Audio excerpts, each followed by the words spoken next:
Hi, everybody. This is Sergio Monsalve, founding partner at Roble Ventures and lecturer at Stanford.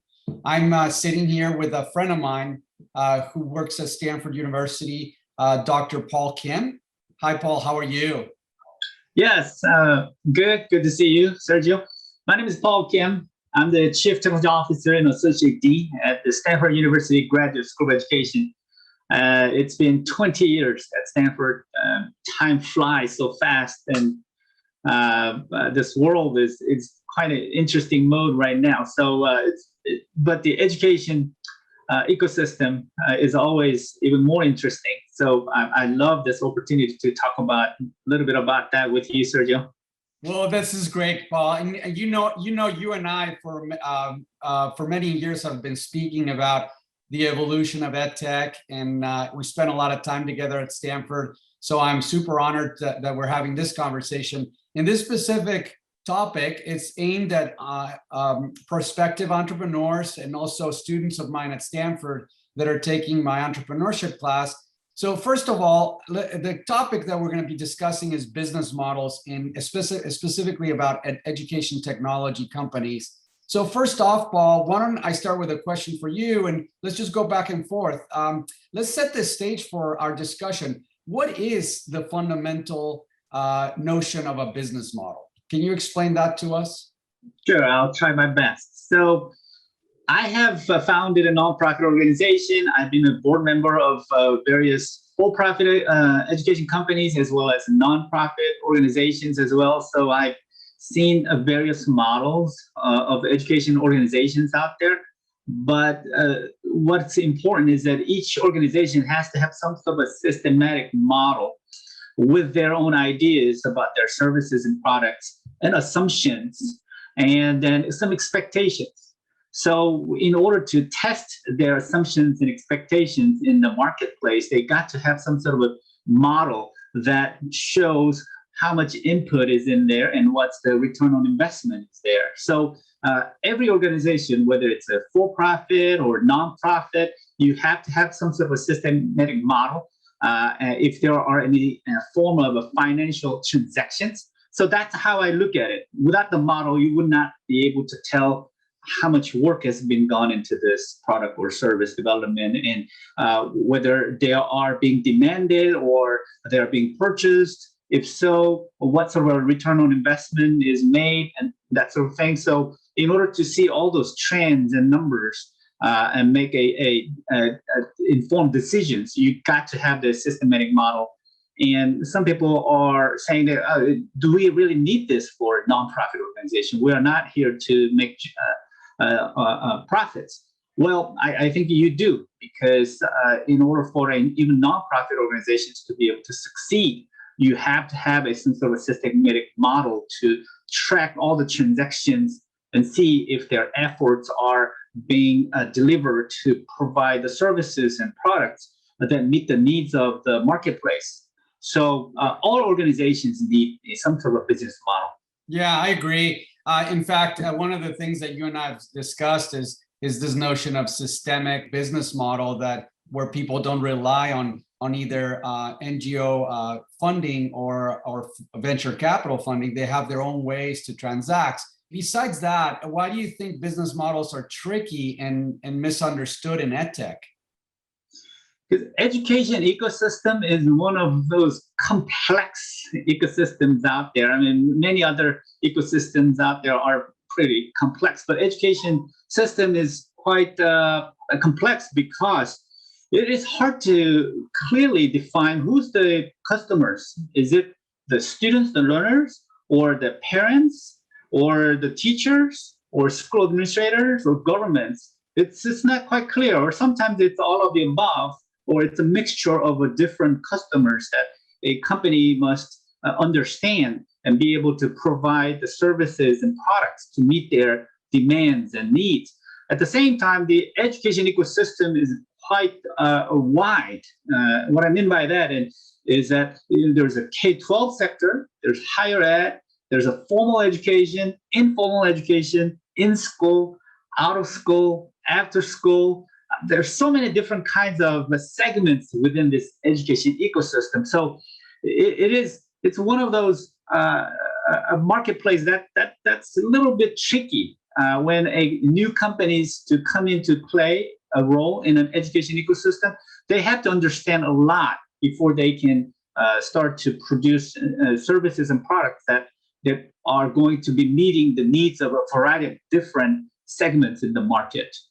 Yeah, no, I agree. I think one notion that you talked about here is sort of the notion that you're charging different types of constituents. So I've also often seen in some edtech startups that the price point that you pick may actually turn off certain segments and create inequities, as well as the other notion of having it's very hard to measure whether the education is working, especially when you go through K through 12 or higher ed environment.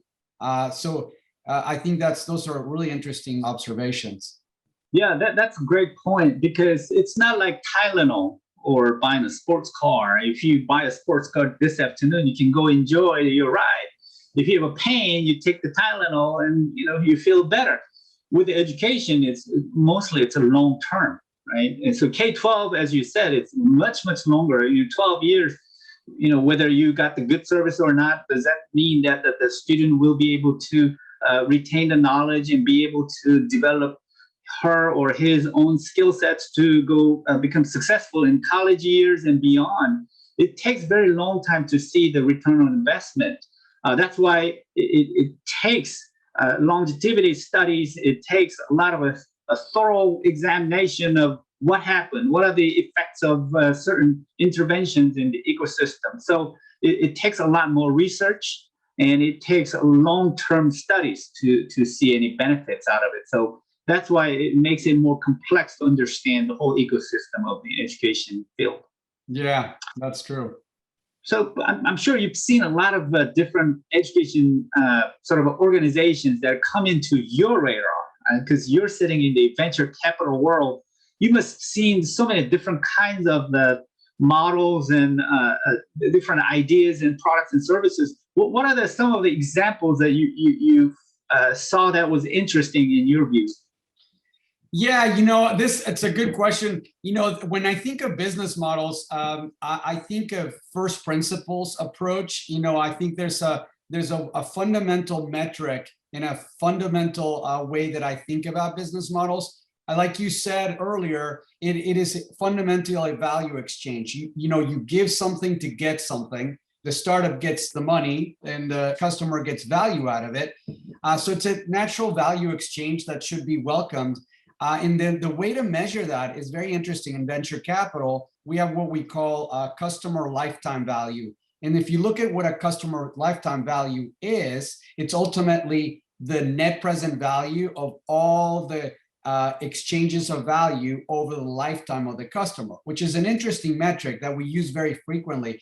And if you think about what constitutes that metric, there's two things: is the intensity and the frequency. And it's very interesting because ultimately is how much do you charge and how often for how long of a period is what constitutes the lifetime value, which is a very, very important metric to think about. And there's many ways for startups to get there, right? So, examples that you may have, in fact, I'd love to get your thoughts on different types of models that you've seen that have different types of ways to get to that LTV that I talked about. So what I've seen is that many education companies would love to retain their customers, the learners, as long as they can. So if you take a look at some of the, let's say, for-profit universities, that's an easy example. They want to enroll students in their associate degree program. And once they are successfully completing their associate degree program, they want to enroll in their 4-year degree program. So, and then when they finish their bachelor's degree, they want to continue to retain them in their master's program and PhD program and so forth. That's one pretty clear-cut example of how to retain the learners. Once they become a learner, they are your learner forever, for 10, 20 years. But there are other examples. There are small companies that come into the education ecosystem as startups. Let's say they are offering some sort of classroom management systems or some sort of tools for teachers to be able to utilize them to enhance their teaching. Let's say Class Dojo is a good example. They probably start as a free offerings in the beginning, and then I don't know if Class Dojo has turned into a model where they start to charge for different features and services. But there are companies like that. They come in, offer very useful tools to teachers. And when teachers are referring to other teachers about the effectiveness of those tools, they get many more teachers signing up. Once they have a sizable enough a customer pool, then they may introduce the model in transforming from freemium to premium models. Those are the kind of typical pathways for a lot of these companies. Another example is it's a one-time charge, right? So if your daughter is preparing for SAT, you may want to sign her up for some companies like Princeton Review or some other companies that help your child to prepare for certain tests. Then you pay one time, you use the service, you get the top scores. I'm sure your daughter will be getting 100% on every subject in the test.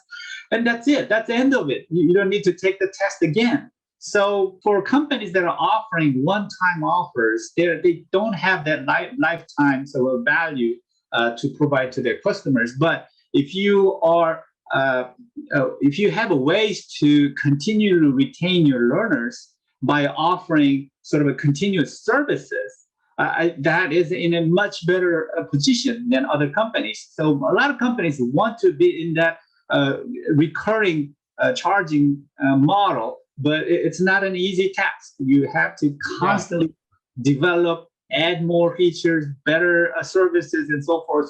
So it's not an easy task, but a lot of companies want to go into that route. Yeah, in fact, I'm putting up a chart here that kind of crystallizes the extremes. In this chart, I did a sort of an exercise hypothetical. If you have on one end a one-time usage of a product, I call it cancer cure. Let's say that there were a cancer cure and you would have to take just one dose of it.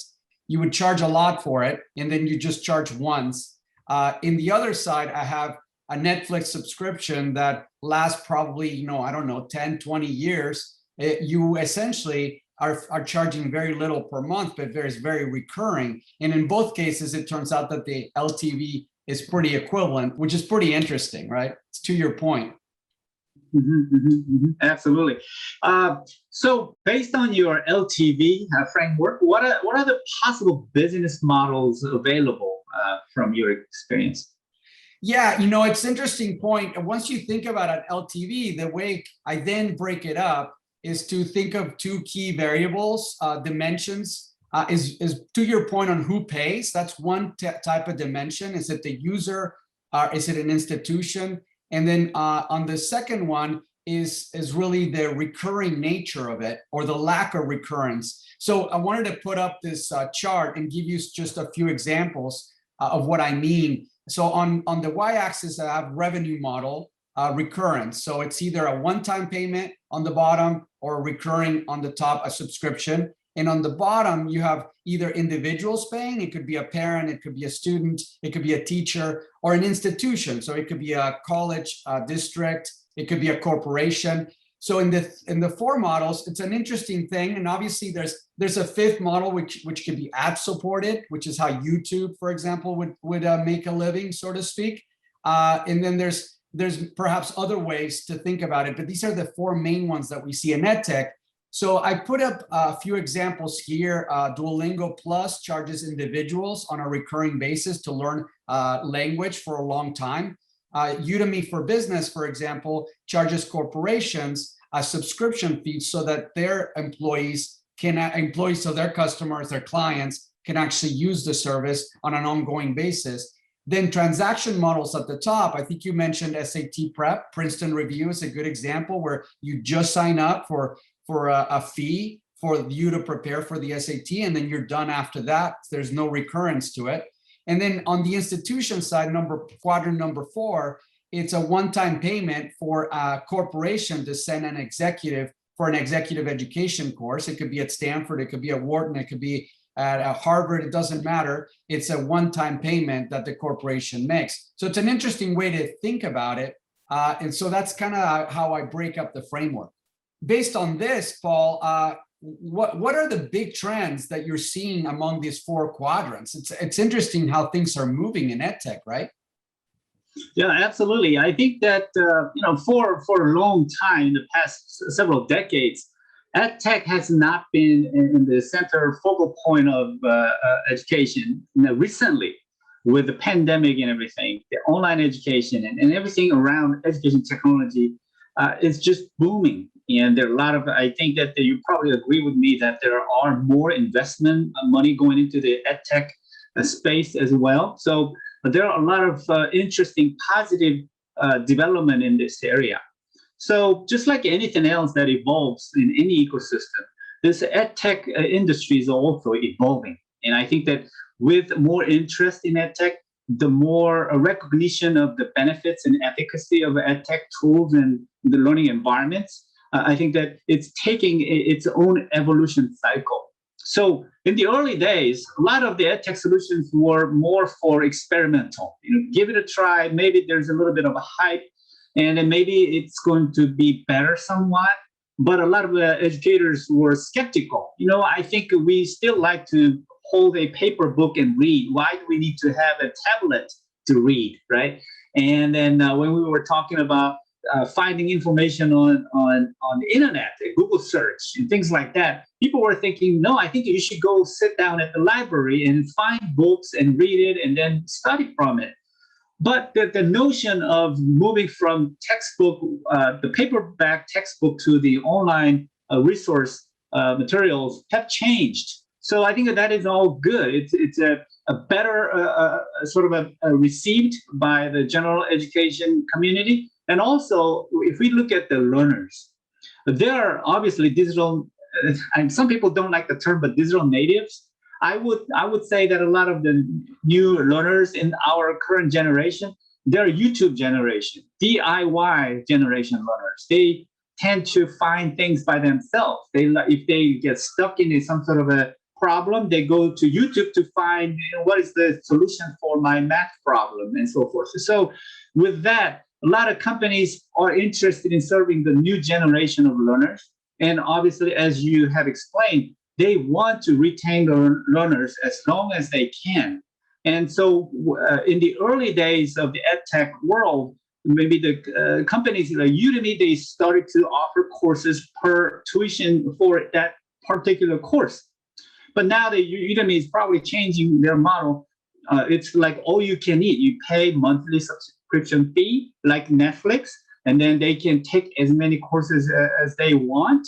And I think that because of the generation, DIY generation, they can study so many different things at their will.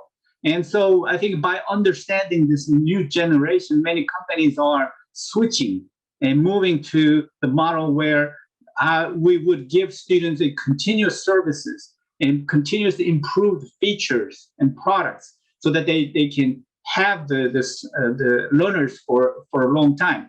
So many online education companies, would probably do that. And also a lot of startup companies that start to offer a lot of freemium, one-time payment sort of things. They're moving to premium and long-term membership model. So that's how I see the edtech evolving. Yeah, I agree. In fact, going back to the 2x2 that I posted, I think that there's a couple points that I think you've made that are pretty prevalent, and I do see that in venture capital quite a bit. Is the number one is the emergence of a cloud as a service or software as a service is a big push, because in any other sector, this notion that you're going to be offering a subscription service rather than a one-time transactional service is moving. A lot of industries are moving in that direction. But in education, what I see is that there's also the trend between sort of a one-time sort of getting your diploma, being done with your education, versus this notion that lifelong learning is actually becoming very important, so that you could actually continue to learn through your adult life. And so that bodes well for the recurring model. And so when you have those two things coming together, is no surprise that a lot of the models that I'm seeing, and you mentioned Udemy, yeah, Udemy was transactional and continues to be in the consumer side, but they're now offering Udemy Pro, which offers an ability for you to get a subscription, but they're not the only ones. Everybody's kind of moving to that part of the quadrants that are up in the subscription recurring model world, which is really interesting. And you mentioned a bunch of examples. I think of another one in the old world of language learning. It was Rosetta Stone, where you would get a package to learn your language, but now Duolingo makes you subscribe, allows you to subscribe, and you can continue to perfect your language throughout your life, which is probably a better way to learn a language, so you can kind of keep it up. So those are all very interesting. Let me ask you another question, Paul. At Udemy, we have seen a real shift, right? Do you think this trend of sort of temporary, subscription models is sustaining, or do you think it'll be sort of sporadic, it'll come and go? Do you think this subscription model will be the dominant model in education, and why do you think that either way? Well, I think that subscription model is definitely a way to go in this current stage, because the freemium or one-time transaction models make it difficult for the companies to have a cash flow, obviously, and then it makes it difficult to predict. Some of them could be seasonal, and hopefully not. But if it is seasonal, then it makes it even harder for companies to retain a healthy cash flow model. But if you have a subscription-based user pool, and then if you have a huge user pool, obviously you will be able to have a better prediction, better projections, and so forth. It makes the company much healthier in many ways. But next stage that I'm predicting is that the companies will try to understand users even more, right? It's not just getting them to be in the recurring payment schedule, but understanding their daily needs by looking at the search keywords or pages they have visited, things they are more interested in, understanding what time they study or what time they browse, when is the best time to understand what sort of concepts, their learning habits and patterns. If you understand the learners much better, I think that it will be almost like a personal agent that is ready to help you in any way possible. So if a user comes in and log into your system, the personal agent would say, "Welcome back, Sergio. I'm so glad to see you again. You have studied 3,500 Korean words up to this point. Would you be interested in learning maybe 5 different words today? How about that?" Right? That's kind of interesting. I like to learn more about those. So what I'm saying is that the personal agency-based coaching will become prevalent. And that means that a lot of companies will have to use more artificial intelligence, data science. They have to create their own vector models and so forth, and algorithms to better serve the needs at the core of individual interests. And I think that will be the next stage. So it's not just a recurring business with the membership, but it's more of a personal agency-based coaching. I totally agree. Going back to the lifetime value is the way I think of it. Is if we started the discussion talking about a revenue model being a value exchange, meaning that a consumer, as somebody using your product, I need to receive value consistently in order for me to feel like I need to pay you on a recurring basis. If I no longer receive value, then I shouldn't be paying you. Oftentimes in venture capital, I see a lot of businesses that love to have a recurring revenue model, but they don't continue to build value to their customers in their lifetime. So the natural thing that would happen is that they have a lot of churn, and essentially customers at some point realize that they don't need to be paying the subscription anymore because they're not getting any value out of it. So that's the key, I think, that I see. Don't force fit a recurring revenue model if you don't have a plan in your product, to your point, to create value throughout the life of the customer. So a recurring usage model, an engagement model is necessary for you to have a recurring revenue model, right? And of course, it's always better to have a long life with your customer and have a long relationship with your customer. And ideally you charge a lot and they receive a lot of value and everybody's happy, but you can't force fit that model, right? So I think that's a huge point. In fact, let me ask you another question that's pretty interesting. What are the other key parameters that you think about that edtech entrepreneurs should be thinking about as they price and create a new revenue model for their businesses? So as an educator, we always think about inclusion.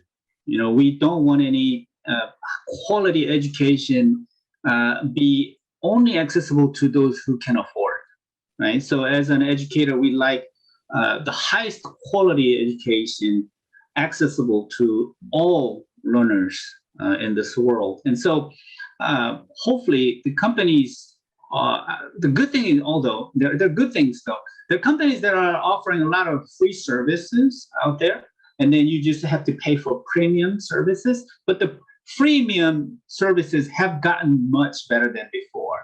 So I think that there are a lot of benefits that we can get from sort of open contents that are available.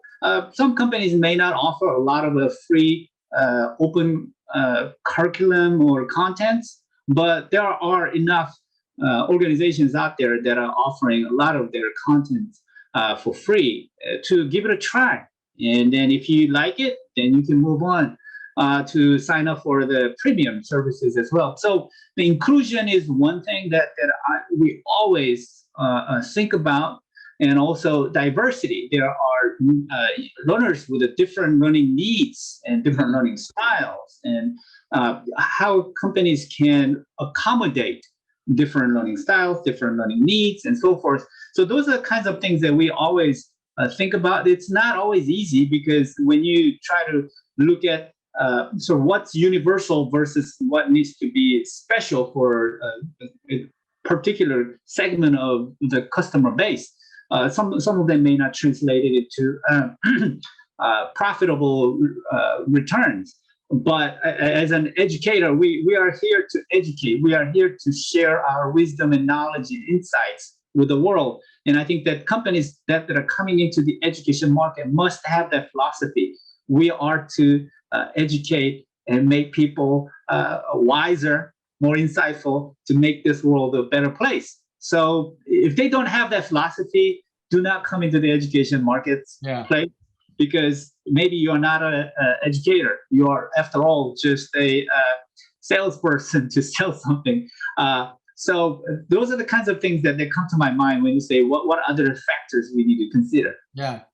Well, it's interesting, because this is a super interesting discussion, but to your point of having the right attitude for this specific market, that is a little bit, it's different than other markets, other sectors. Let's finish off our conversation with a little bit more of rapid fire sort of specifics around companies that you respect and that I respect, and why, around their experimentation of business models, but also their commitment to learning. Who do you think about when you think about all the thousands of companies that are out there? Who comes to mind that is a leader, and why specifically? Well, it's highly subjective, Yeah. So I would say I love companies like Udemy that are offering a lot of lifetime learning opportunities to everybody, because there are a lot of free content there, as well as very, very affordable content that can help people discover their new passion in their life. It could be art, it could be aviation, it could be programming, you name it. It's got all kinds of topics that are covered by Udemy. So I love Udemy, and also I love companies like Zoom. Obviously, this is an infrastructure question. You have to have the ways of communicating with each other, and then with the instructors and so forth. So the companies like Zoom, I love it. I love companies like Bright Bytes. They're doing a lot of things to better understand students. And then I think one of their philosophies is that they want to help identify students at risk, and they want to be able to provide prescriptive services to help those kids, and then help them move from at risk to a high-performing students. And I love companies that have that kind of a philosophy. So those are the companies that come to my mind. And I have many other companies that I love, but we will not have enough time to Yeah, go no, over. I know. I'll add one more and then we could wrap it up. This is a great discussion and a lot to think about. I think of Kahoot, another one of, you took Udemy from me. It's obviously one of my favorites, but Kahoot is another one that the history of Kahoot is very interesting from a business model perspective. For a long time, they were very much a free product. And I know that they thought a lot about how to charge while still keeping the ability for everybody to use the product. And they landed on a very interesting set of business models that they went on to the corporate market and charged corporations so that they could do team building, but also they charge districts as well, schools. So there's a way to keep the inclusivity and diversity intact, but also add a lot of fun to the classroom. I for myself use Kahoot in my classroom all the time and love it. It has the engagement, the gamification, the ability for a teacher to get feedback right away. So all those things are necessary for a teacher, and they do it at a very affordable price, charging the correct set of constituents. So to me, that's a very good evolution of a company that now happens to be a very successful company in Norway. So again, Paul, hey, thank you. Any other comments before we close up? Yeah, the last comment I would like to make is that when people want to go into the education marketplace and provide some sort of services, I want them to think of, what is a better education? What is a quality education? Some people think that education is, when they think about education, they visualize classrooms, students sitting in rows, and teacher is dominating the whole lecture and that sort of thing. In my view, that's not the kind of education that I would love to see in the future. I love to see highly personalized coaching model where the instructors understand students at a very individual level, and then they help them turn on their inspiration key, their passion key. Because once you help students find their own passion and full potential, they can reach, the sky's the limit, and you cannot stop them because they find joy in learning.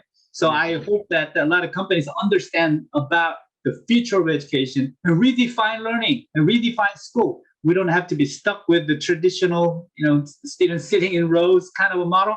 We can, it is perfect time to redefine and make a better school for all. So I hope that many people who are interested in the education ecosystem come with this mentality and then be able to succeed as well. And I'll be happy to help anyone who comes to serve their role together. Yeah, I agree completely. Very inspirational. Well, hey, Paul, this has been outstanding. Thank you again for joining me, and everybody look forward to other videos that we'll be publishing on other topics around entrepreneurship. Thank you again. Thanks, Paul. All right, it was fun. Thank you, Sergio.